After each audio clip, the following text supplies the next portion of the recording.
हरे कृष्णा। यह एक ब्राह्मण के जीवन की सत्य घटना है जो काशी में निवास करता था तथा भगवान भोलेनाथ का भक्त था। लेकिन उसके जीवन में धन का अभाव और दरिद्रता उसे दुखी किए रहता था। एक दिन उसने काशी विश्वनाथ का अनुष्ठान किया, धन प्राप्ति का उद्देश्य लेकर। देवों में अतिशीघ्र प्रसन्न होने वाले महादेव माने जाते हैं। तो वह उस भक्त पर रीझ गए तथा उन्होंने वरदान मांगने को कहा। तो उस ब्राह्मण ने भगवान शंकर से अपार धन संपत्ति का वरदान मांगा। शंकर जी ने तथास्तु कहा तथा साथ ही यह आदेश दिया कि तुम यहाँ से वृंदावन जाओ। तो वृंदावन में एक सनातन गोस्वामी नाम के साधु हैं जिनके पास जाकर ही तुम्हारा मनोरथ पूर्ण होगा। वह ब्राह्मण शीघ्रता पूर्वक वृंदावन आया। आसपास पता पूछते हुए जब शिला सनातन गोस्वामी की कुटिया के समीप पहुंचा तो उसने सनातन गोस्वामी का दूर से दर्शन किया।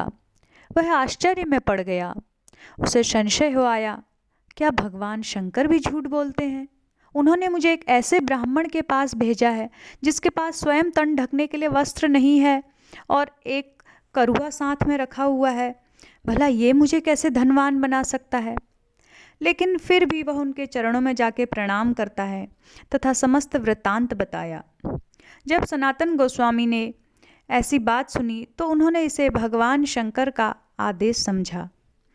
अपने हाथ से इशारा करते हुए उस ब्राह्मण को कहा, मेरी कुटिया के बाईं ओर जो कूड़े का ढेर पड़ा है उसमें तुम ढूंढ लो।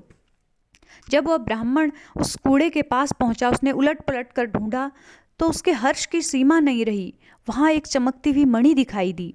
उसने उस मणि को उठाया, देखा वह तो पारस मणि है।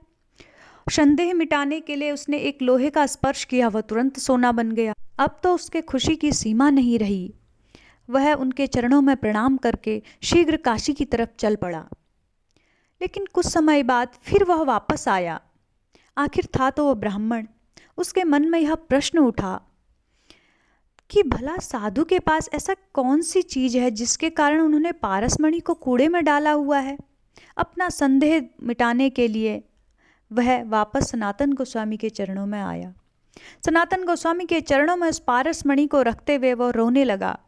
गिड़गिड़ाकर उसने कहा, हे महात्मन, आपके पास ऐसी कौन सी वस्तु है जिसके कारण आपको पारसमणि भी तुच्छ लगती है? कृपया भगवान मुझे वह रहस्य बताइए। वह आंखों में अश्रु बहाते हुए उनसे प्रार्थना करने लगा। सनातन गोस्वामी ने ब्राह्मण की सच्ची जिज्ञासा जानकर और महादेव का कृपा पात्र जानकर उसको आदेश दिया, यदि तुम इस मेरे हृदय में जो महाधन है उसको जानना चाहते हो तो समीप बहरी यमुना में इस पारसमणि को फेंक दो, तब मैं बताऊंगा। श्रद्धावान ब्राह्मण ने विलंब किए बगैर पारसमणि को यमुना जी में फेंक दिया। तो उस ब्राह्मण को सनातन गोस्वामी ने स्नान करके आने का आदेश दिया।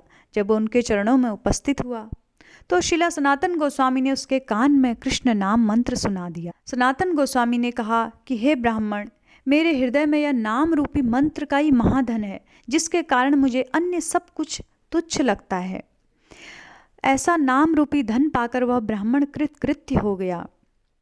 जिसके जीवन में भगवान कृष्ण का नाम कथा रूपी धन होता है उसे सांसारिक वस्तुएं तुच्छ लगने लगती हैं।